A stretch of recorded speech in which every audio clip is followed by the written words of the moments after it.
Where legends breathe again. Eldmyth. In the hushed stillness before the dawn of history, when the world was still being dreamt into existence, the winds that swept across the primordial deserts carried more than just sand. They carried whispers of a name, a presence both foundational and fearsome. He was the god of the ungovernable storm, the lord of the arid wasteland, the embodiment of necessary chaos in a universe yearning for order. His name was Seth. To utter it was to invoke the raw, untamed power of the natural world, the crack of thunder in a barren sky, the scorching breath of the desert wind, the terrifying strength that could topple kingdoms and challenge the very sun. Who was this complex deity, revered and reviled in equal measure?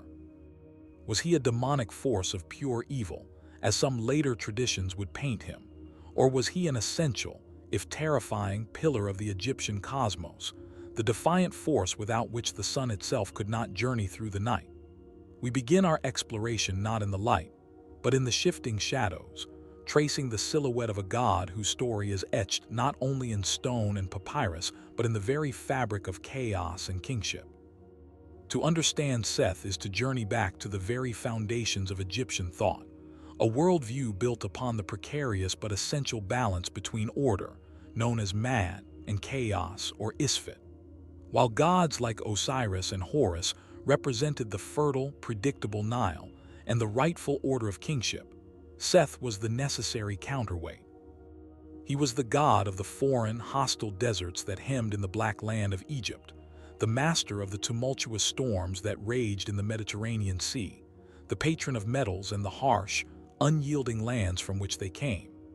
His earliest depictions, found on archaic artifacts like the scorpion mace head and the Narmer palette, show him not as a villain, but as a potent symbol of royal power. Pharaohs were often described as having the ferocity of Seth, the strength needed to crush the enemies of Egypt. He was the champion of the sun god Ra, standing at the prow of his solar barque to repel the serpent of chaos, Apep, each and every night. In this role, Seth was a protector, a god whose chaotic nature was precisely the weapon needed to fight a greater, more formless chaos. This dual nature is reflected in his mysterious and unique iconography. Unlike the familiar animal-headed gods of Egypt, Seth's creature, the so-called Seth animal, defies easy classification. Scholars have debated for centuries. Is it a composite creature, an anteater, a fennec fox, or a mythical beast born entirely from the desert's mirage? It has a curved, slender snout, tall, square-topped ears, and a forked tail. This very ambiguity reinforces his role as the god of the strange and the unfamiliar. He was not of the orderly, domesticated world of the Nile Valley. He was of the unknown, the unpredictable. In temple reliefs from all periods of Egyptian history, we see Seth woven into the very tapestry of divine kingship. He is often shown crowning the pharaoh alongside Horus, symbolizing the unification of the two lands and the idea that a true ruler must harness both the ordered power of Horus and the chaotic militant strength of Seth.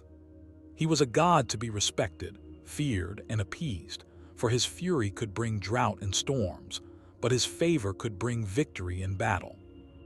Interacting with such a volatile force required careful, precise rituals. The ancient Egyptians were masters of cosmic diplomacy, and their relationship with Seth was a complex dance of reverence and containment. In certain periods and locations, particularly in the oasis of Dakla and the Nile Delta, Seth was worshipped with fervor.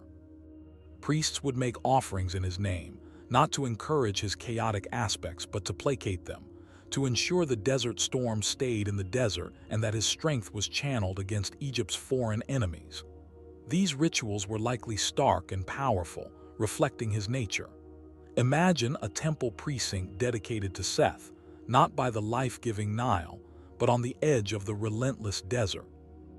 The air would be dry, carrying the scent of dust and incense burned not for its sweetness, but for its sharp, pungent aroma.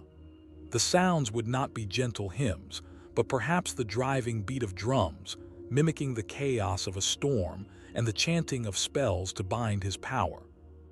For the common people, encounters with Seth's influence were more direct and terrifying.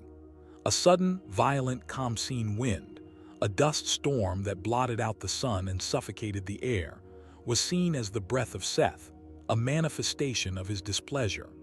Sailors on the Nile or the Mediterranean might pray to him, or more accurately, pray for his mercy, when faced with a sudden squall. There were superstitions and folk tales warning against traveling in the desert at certain times, lest one attract the attention of the red god, a reference to the desert's color, and the blood often associated with him. He was a presence felt in the most fearful and unpredictable moments of life, a reminder that the order of Ma'at was always under threat and required constant vigilance and strength to maintain. To invoke Seth was to acknowledge the destructive power that lay just beyond the irrigated fields and the stable banks of the Nile. Yet no understanding of Seth is complete without the most pivotal and transformative myth in his narrative, the murder of his brother Osiris. This story, detailed in later texts like the Plutarchs on Isis and Osiris, forever altered Seth's place in the Egyptian pantheon, casting a long, dark shadow over his earlier, more complex role. It begins not with malice but with envy. Osiris, the wise and benevolent king, brought civilization to humanity, teaching them agriculture and laws. His reign was one of peace and prosperity, a golden age of pure Ma'at. Seth, from his desert realms, looked upon this perfect order and saw not harmony, but stagnation. He saw a world that had no place for his own fierce, indomitable spirit. A deep, brooding resentment began to fester in his heart, a storm cloud gathering on a clear horizon. The legend tells that Seth's cunning matched his strength. He devised a plot of breathtaking audacity. He hosted a great feast in honor of his brother, inviting all the gods and nobles. The centerpiece of the evening was a beautifully adorned chest, crafted to precise measurements. With theatrical flair, Seth proclaimed that he would gift this priceless chest to whichever guest fit inside it perfectly. One by one, the guests tried and failed, until the noble Osiris, suspecting no treachery from his own brother, lay down within the ornate coffin. It was a perfect fit. In an instant, Seth's demeanor changed. His followers slammed the lid shut, sealing it with molten lead, and threw the chest into the mighty Nile. The joyous feast descended into chaos and horror. The coffin, containing the living god-king, floated away, carried by the currents out towards the Mediterranean Sea. This was not a crime of passion, but a cold, calculated act of usurpation, a deliberate strike at the heart of cosmic order. This act plunged the world into mourning. Isis, the devoted wife of Osiris, embarked on her epic search, a quest that would take her to the farthest corners of the world. Meanwhile, Seth seized the throne of Egypt. His rule, as one might expect, was not one of benevolent order. Ancient texts describe it as a time of turmoil, where the natural world itself rebelled. The winds howled with greater fury, the deserts encroached upon the farmland, and the people suffered under a reign that lacked the divine right of Ma'at. Seth, now the usurper, embodied chaos not as a necessary counterbalance, but as a tyrannical ruler. He had become the very thing he was once tasked to fight, a force of disorder that threatened to unmake the world. The stage was set for a cosmic conflict that would span generations. The story, however, was far from over. Through her magic and unwavering devotion, Isis eventually found the chest containing Osiris's body, lodged in a tamarisk tree in the far-off land of Byblos. She brought it back to Egypt, hiding it in the secluded marshes of the delta. But Seth, ever vigilant, discovered it. In a rage that dwarfed his first crime, he dismembered his brother's body into 14 pieces, scattering them across the length and breadth of Egypt, ensuring he could never be whole again. This act of ultimate desecration was Seth's declaration of total war against the concept of resurrection and order. Yet, it was also the moment that cemented his ultimate role as the antagonist in the Osirian cycle, the definitive force of destruction against which the forces of life and order would rally. Undeterred, Isis, with the help of her sister Nephthys, began her second, even more painstaking quest. She traveled to every nome, every province, searching for each sacred piece of her husband.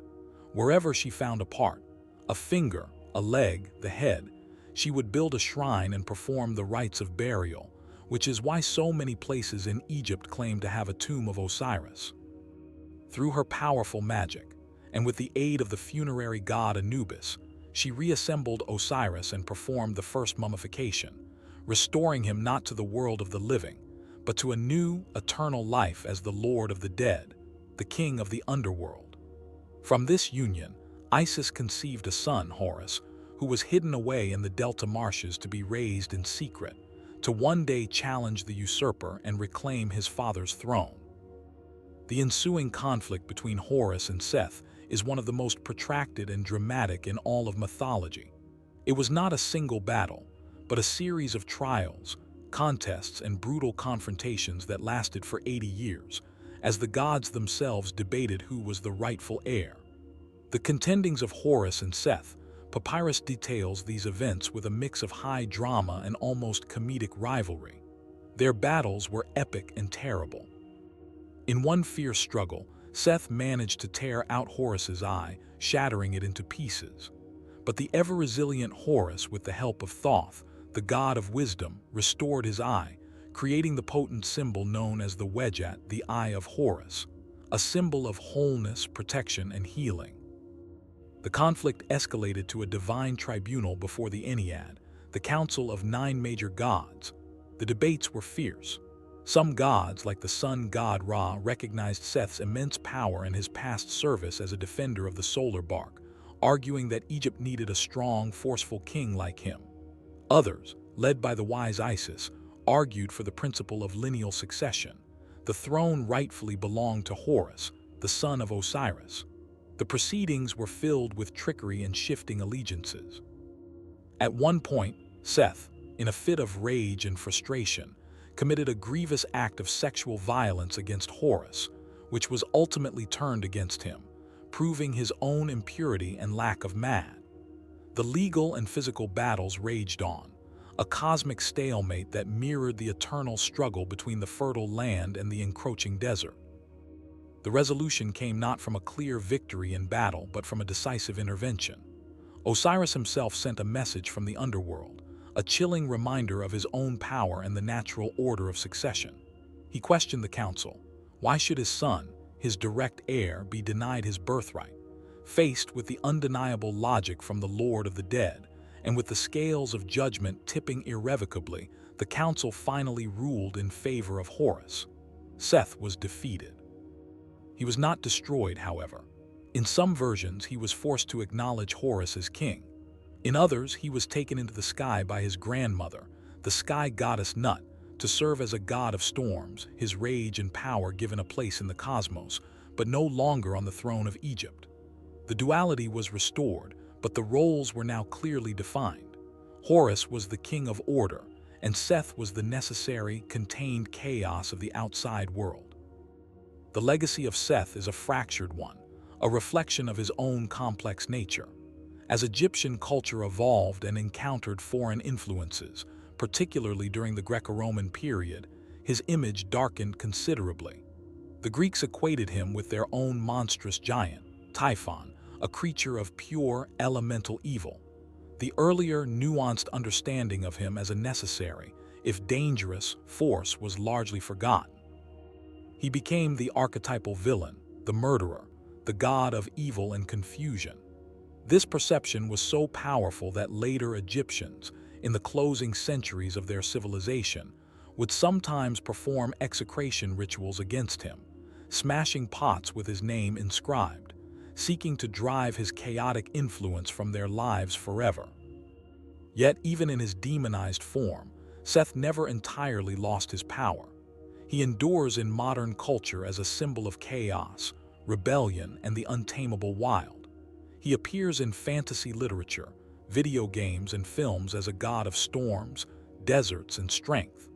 Modern pagans and spiritualists who follow Kemetic traditions still grapple with his dual nature, seeking to understand the value of chaos in a balanced life. He is the shadow self, the necessary antagonist that forces growth and defines boundaries. He is the storm that clears the air, the desert that makes the oasis precious, the challenge that forges resilience. His story is a timeless reminder that light cannot exist without shadow, and that order, to be truly strong, must understand and integrate the chaotic forces that forever press at its borders. So the sands shift, and the winds of time continue to blow, but the name of Seth still echoes. He is more than a simple villain or a forgotten god. He is an eternal principle.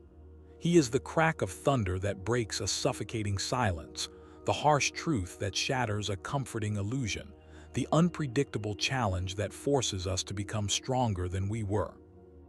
In a world that often seeks only comfort and order, the legend of Seth asks us to acknowledge the wild, the chaotic, the untamed within and without. For it is only by facing the storm that we learn to build shelters that can truly last, and it is only by navigating the deserts of chaos that we can truly appreciate the profound value of a single, life-giving cup of water. The mystery endures. Another legend fades, but the next awaits. Like this video, subscribe and continue the journey through myths.